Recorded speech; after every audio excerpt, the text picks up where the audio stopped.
श्री भगवान बोले, मैंने यह अविनाशी योग विवस्वान को सिखाया था। फिर विवस्वान ने अपने पुत्र मनु को और मनु ने अपने पुत्र इक्ष्वाकु को सिखाया। हे परंतप, इस तरह परंपरा के अनुसार इस योग को राजर्षियों ने जाना, किंतु बहुत समय बीत जाने के कारण यह योग इस मनुष्य लोक से लुप्त हो गया। तू मेरा भक्त और प्रिय मित्र है, इसलिए यह प्राचीन योग आज मैं तुम्हें बताता हूँ, क्योंकि यह बड़ा रहस्यमय और उत्तम योग है। अर्जुन बोले, आपका जन्म तो इस काल में हुआ है और विवस्वान का जन्म तो बहुत पुराना है।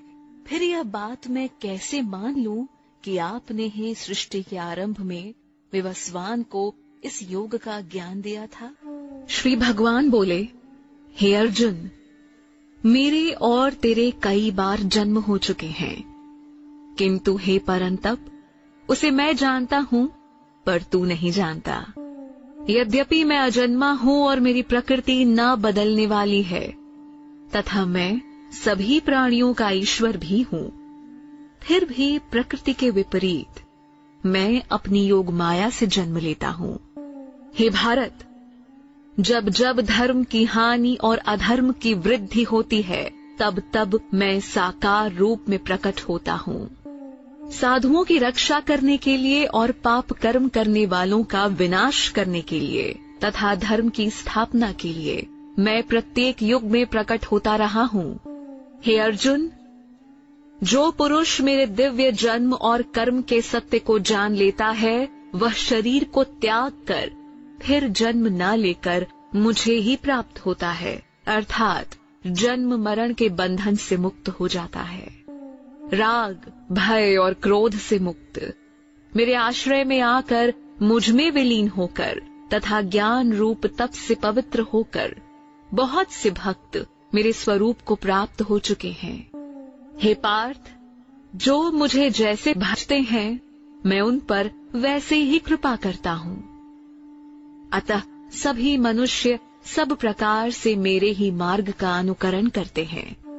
सामान्य पुरुष इस लोक में कर्मों के फल को चाहते हुए देवताओं को पूजते हैं, क्योंकि इस लोक में कर्मों के फल शीघ्रता से प्राप्त हो जाते हैं। गुण और कर्मों के आधार पर चारों वर्ण मेरे द्वारा रचे गए हैं। यद्यपि मैं उसका कर्ता हूँ, फिर भी तुम मुझे अकर्ता और अविनाशी ही जानो। कर्मों के फल में मेरी कामना नहीं है, इसलिए कर्म मुझे प्रभावित नहीं करते, और जो मुझे तत्व से जान लेता है वह कर्मों से नहीं बंधता। पूर्व काल में मोक्ष पाने वाले पुरुषों ने भी इसी प्रकार के कर्म किए थे, इसलिए तू भी पूर्वजों के समान किए जाने वाले कर्मों को ही कर। कर्म क्या है और अकर्म क्या है, इस विषय में बुद्धिमान पुरुष भी भ्रम में पड़ जाते हैं। इसलिए मैं तुम्हें कर्म और अकर्म का स्वरूप समझाऊंगा, जिसे जानकर तू संसार बंधन से मुक्त हो जाएगा। कर्म और विकर्म क्या है तथा अकर्म क्या है, यह जानना चाहिए, क्योंकि कर्म का प्रभाव बहुत गहरा है। जो मनुष्य कर्म में अकर्म देखता है और अकर्म में कर्म देखता है, वह मनुष्यों में सबसे बुद्धिमान है, योगी है और संपूर्ण कर्मों को करने वाला है, जिसके सारे कर्मों का आरंभ संकल्प और कामना से रहित है, तथा जिसके संपूर्ण कर्म ज्ञान रूपी अग्नि से तप गए हैं, उसको ज्ञानी जन पंडित कहते हैं। जो कर्म फल में लगाव का त्याग करके उस पर निर्भर न रहकर सदा तृप्त है, वह कर्मों में अच्छी तरह से लगा हुआ भी वास्तव में उन कर्मों का कर्ता नहीं माना जाता।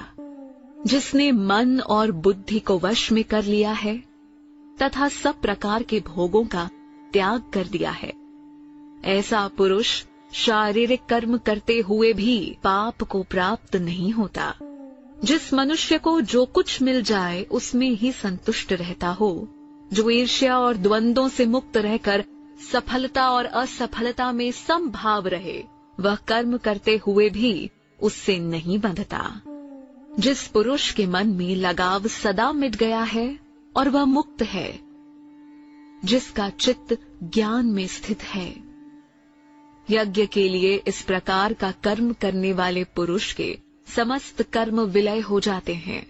जिस यज्ञ में अर्पण भी ब्रह्म है, यज्ञ में प्रयोग किया द्रव्य भी ब्रह्म है और ब्रह्म रूप कर्ता के द्वारा ब्रह्म रूप अग्नि में आहुति देने की क्रिया भी ब्रह्म है। ऐसे यज्ञ को करने वाले जिस मनुष्य की ब्रह्म में कर्म समाधि हो गई है, उसके द्वारा प्राप्त फल भी ब्रह्म ही है। कुछ योगी जन यज्ञ के द्वारा देवताओं का पूजन करते हैं, जबकि दूसरे ज्ञानी जन ब्रह्म रूपी अग्नि में अपने आप को समर्पित करते हुए यज्ञ करते हैं। कुछ योगी जन सुनने आदि क्रियाओं और इंद्रियों को संयम रूपी अग्नि में त्याग देते हैं, परंतु अन्य लोग शब्द आदि इंद्रिय विषयों को इंद्रिय रूपी अग्नि में त्याग देते हैं।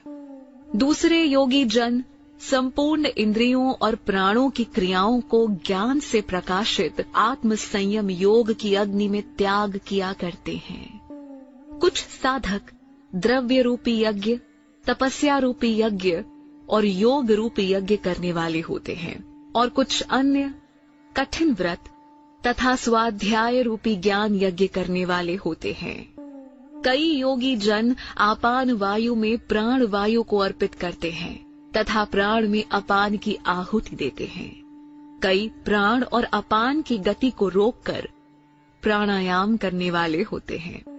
अन्य कितने ही योगी नियमित आहार करने वाले प्राणों को प्राणों में अर्पित किया करते हैं।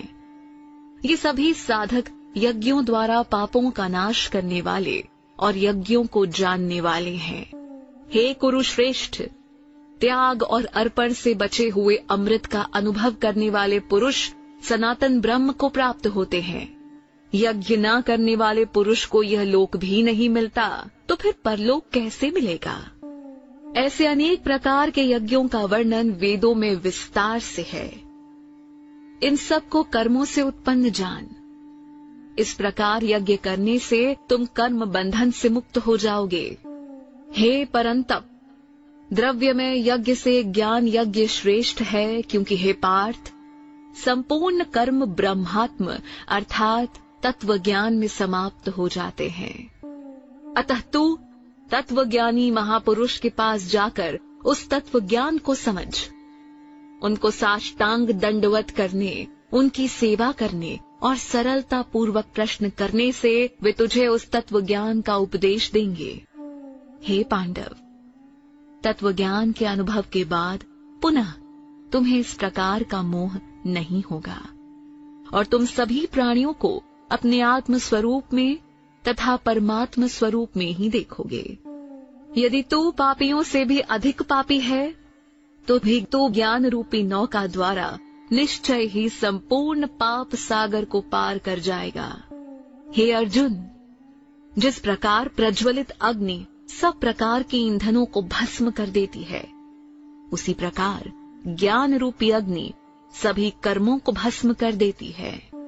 इस संसार में ज्ञान के समान पवित्र करने वाला कोई दूसरा साधन नहीं है। जो योग में भली भांति निपुण हो गया है, वह उस तत्व ज्ञान को स्वयं ही अपने आप में पा लेता है।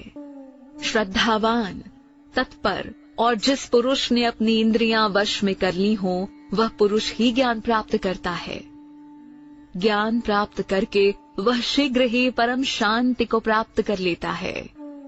अज्ञानी, श्रद्धाहीन और संशयुक्त मनुष्य नष्ट हो जाते हैं। ऐसे संशयी पुरुषों के लिए न तो यह लोक है, न परलोक है और न ही सुख है।